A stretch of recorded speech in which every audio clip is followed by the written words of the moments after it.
Hello guys! Asan yung ano? Yung video mo. Yan, ganyan. Para ano ba? Hello guys! Dito pala kami ngayon sa ano? Dito tayo sa kabila para makita natin yung bagong gawa nating mansion dito. Yan, yan. Ay yung ang presensya ng bayan. Yan po siya. Ano to? Pakita ng barangay. Barangay Captain po yan dito. Uy, go! Yes! Ayan, no? So, ito niyo mga kabayan, meron silang bagong tayong bahay dito. Ito po ay Yung nakaraan, wala pa namang malaking bahay. nakaraan dapat to. Laki. Integrate. Wow, I like it. All rendered na talagang usong bahay ngayon, no? Dalawa yung May solar na rin siya. liit lang ng ano 1, niya, 2, 3, 4, 5. pero ang laki ng artas ko niya, in fairness. Ano lang to, low cost lang to. Hindi ito yung mga upgrade type ba? Hindi nga maano yung pinto. Oo. So, wala yung gilid ng aming tinitirahan. I mean likod. Good. Harap ng Yan, tapos pwede kayo maglakad-lakad sa likod. Yan. Morning walk. Ang mga tao dito ay natutulog pa, guys. Sila ay mga tulog pa, guys. Wala pang gising yata. Ito, kakadeliver lang itong skip na to eh. No? Oh, laki ng pinto. Oo. 120. Ano yung pinto niya? 120. Oh, pamuntay.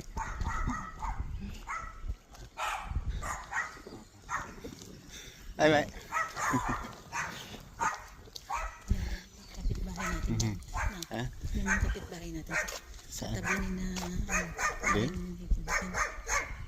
Siya ba yun? Kulam. Yan yung Hindi malaki yung bata na. Yan ba yan? kasi nakikita ko yung lalaki yung uniform niya. So yun nagtutulak parang support NDIS. NDIS. Okay. Nakita Ang ko laki yung rin, ano? suot niya. Parang simba. Yes. So guys, malaking bahay to guys. Yan guys, makita mo yung mga bahay dito. May ano na Gagawin na yan. May park soon to be. Gagawin na yung aming playground dito. May playground na kami guys. Na matagal na namin inihintay. Mamaya kung may pana guys. Yeah. May pana ba? Oh, may playground na. May playground darte na. Ay, construction na yung playground mga guys. Papag-barbecuehan guys. Yes.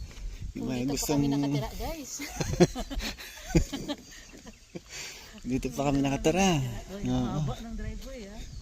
Oo nga no. Haba ng simento. Laki siguro ng binayaran nito no. 20 mo. Kalahati ng atin eh. Oo. Ay may bakod na rin siya. Pero wala siyang ano. Yung ano sa ilalim. Na? Anong sa lado? Yung sa ilalim niya no. Ng bakod. Ang tawag na? Basta yun. May siwang sa ilalim guys. Hindi nalagyan ng ayan. Oo. Ano yun? By the way guys, this is the Picture planned future playground. Camping, no whatever camping.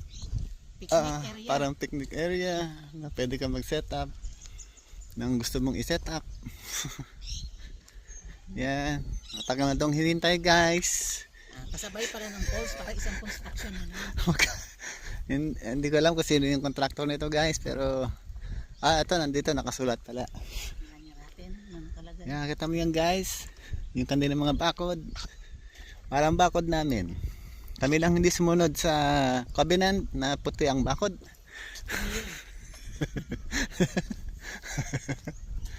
Yan guys. Ito pala yung aking service ngayon. Ako na ngayon ay isang truck eh. Dito to. Joke lang yan. Parang sinabi. Ito ang the landscape. Construction Company. Okay. Okay. Red Hill. Ito. Maraming playground. Pleasant Crescent.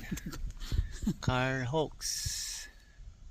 Hindi. Ano lang yun. Walang schedule kung kailan umpisahan at kung kailan matatapos guys. Pero meron ng bakod. Meaning mag-umpisa naman. Guys, yan pala ang aming street. Superb Crescent. No, Superb Drive.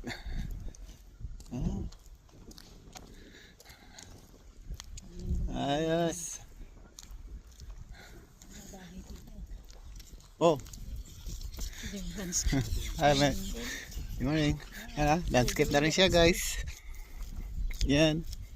Pinayod na. Linis na. Nasikisita na ng ano. Kasi nakareceive na yun ng ano, Notice. notice. Yan. Wala. Ano, bibidyohan na namin ng lugar kasi hindi namin alam kung next year nandito pa kami nakatira. Nasa memories na. Oo, ilagay na lang sa memories to. Whatever. Yan, nakita niyo yan guys. Malaki pang development, hanggang doon pa yan. Naka-ready na yung lugar na yun. Ilalagyan na lang nila yan ng ano, retaining wall. Tayo sa bagong Yan, another bagong mga construction. ang tawag nito, bawat ano, project, ano tawag dyan sa project na yan? Yan, stage. So this is stage 12. Kita nyo, wala lang halos construction dito kasi halos puno na. Occupied na yan. Ang pangalan ng street ay Awesome. So balik makikita nyo yan guys. Diretso yan dun. Hanggang doon sa may lugar na yun na may parang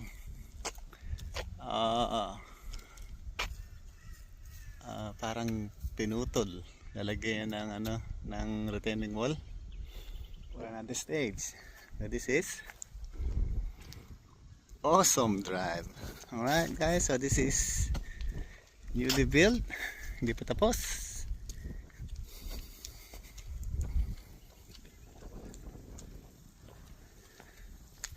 Yan. So, malamig ang panahon sa ngayon ay anong weather? 11 kanina umaga, gabi. Kagabi. 18 degrees. And then today is 18 degrees. So that will be it. Hindi na yan bababa. Hindi na yan tataas sa 18 for today's weather. 75% chance of rain. Uulan na yan. Kami ay paakyat sa next. And guys, tayo ay nasa stage. That's where this is 13. Stage 13. At meron ditong parang ano, staging, water staging area. Diyan pupunta yung excess na tubig baha. Just in case malakas ang ulan. Ito na po. Kung nakikita niyo yung buong set na to ay construction. Wala ka lang makikita dyan. Okay, so sabi ni My Labs ay puntahan daw namin yung set na yun.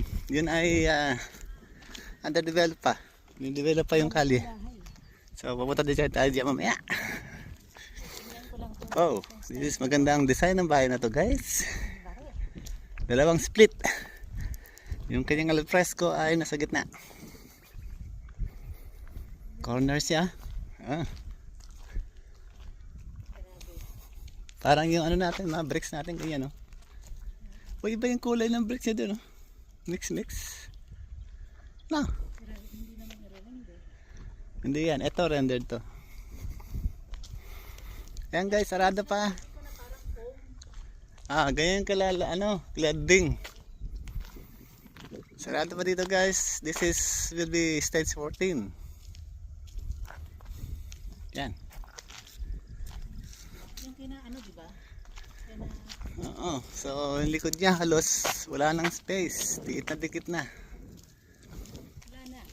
Ano na lang. Pwede pala talagang isagad na. Ang backyard kasi dito na sa Yeah. Dito yung front niya. Ay, yung niya. Side yard na lang siya. Yes, ganun na nga.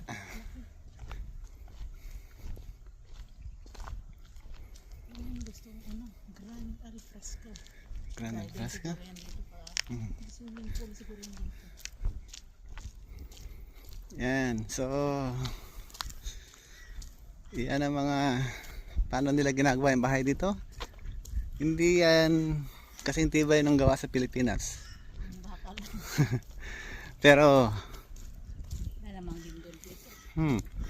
ayan, nakita niyan. Wala kang makikita dyan na concrete hollow blocks na yung binubuhusan ng semento sa gitna. That's all hollowed. Walang laman. Yan. So ito ay made by Coral. Isa sa pinakamalaking residential builder dito sa Australia. Ayun. Yan. Ito ay gawa ng Carston. No? Hindi familiar ang pangalan. Pero gawa na yung bahay niya. Yan. This is built by Brighton. Pero wala pang slab. Buhusan pa. This is also built by Coral. Steel frame. Steel frame. Dalawang klase ang framing dito. Isang timber at isang steel. This is steel.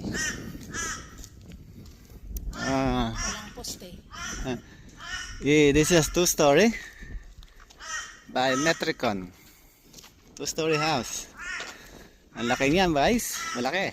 Same as this one. This is built by Burpa.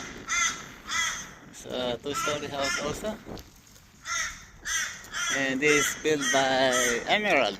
A 2-story house. Yan. Yan. So this is Yellowfin Construction. At makikita niyo yung paano sila gumawa. Maraming kalat. Yung garahe. Tapos nakita niyo yung bricks na yan, i-rendered pa yan. So dalawang klase ng wall dito sa Covenant is either bricks or rendered.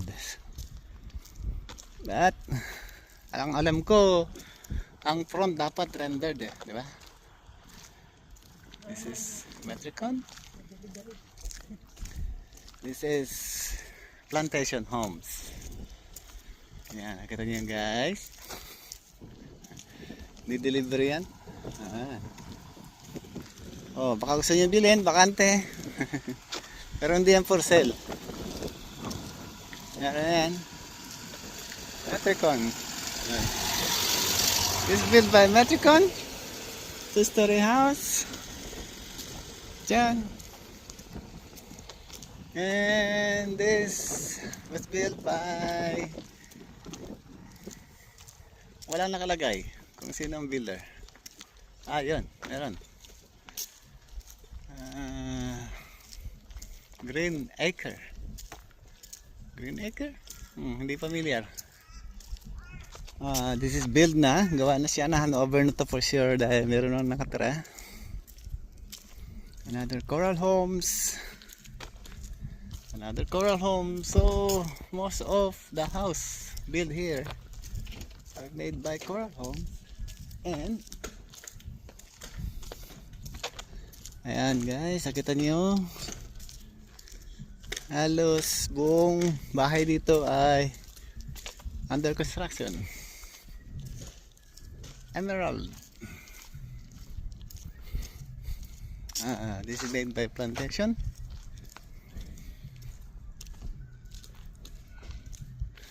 Ayan, ganito po ang mga bahay dito sa Australia, guys. Hindi po sa kasintibay ng bahay sa Pilipinas. Pero ang presyo niyan ay times 2. Times 10. Yan, yung mga ganyang bahay. Times 10. Emerald, so more on emerald and coral. Ang mga building construction rito, builders. Simons. Made by Simons.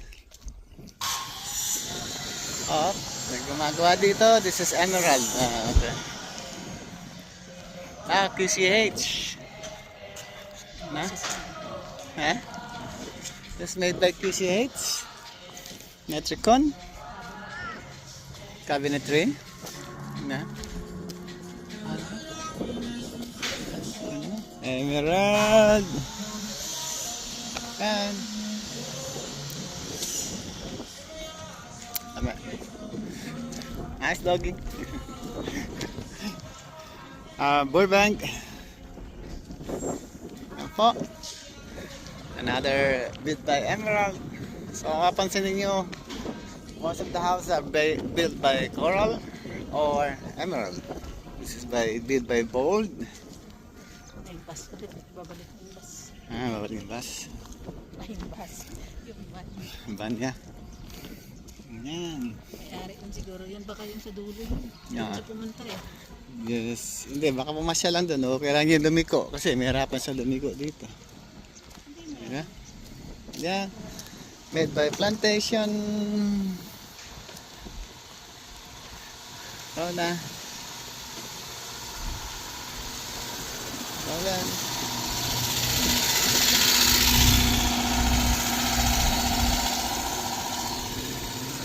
Yan.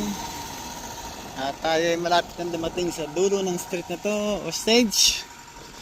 At mapapansin ninyo na halos bahay dito ay under construction because bali upon release ng stage na to, marami nang nakapila or yung mga design ng bahay ay gawa na.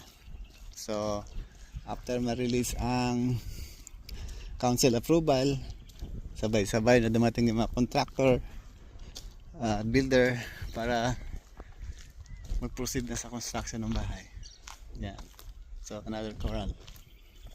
So this is the end of the street or the end of the stage. By the way, itong bahay na to Hindi kakabenta. ay kakabili lang ng bagong may-ari. Magkano nga ba? 1.3. 1.3 million Australian dollar. Amazing. My goodness. Ano? Oh. Denver Street, Standing Crescent. Ito na. Still under construction yung stage 14. Yeah, yan guys. Yan ito mga equipment. Yung retaining wall, ayun, nailagay na nila yung retaining wall. Pipinturahan na lang nila yan. Tapos, gagawin yung kalsada, asfalto, tapos i-release. Palagay ko ma-release to before the end of this year. So these houses are still part of Naramba Heights. Ano na yan? May pre-selling na yan. Yep. May mga may-ari na rin yan. May mga may-ari na. Naghihintay na lang na matapos handover para sa council approval. Na. Pre-sell. So that's it guys. That's my vlog for today. I hope you enjoy. If you enjoy, just subscribe. Hit like and subscribe. Oh, yeah, yes. Share, like, and subscribe. Oh my goodness. All right. Ito inyong kuya, Rick Boy. Sa Australia. Yeah. Okay. See you again, guys.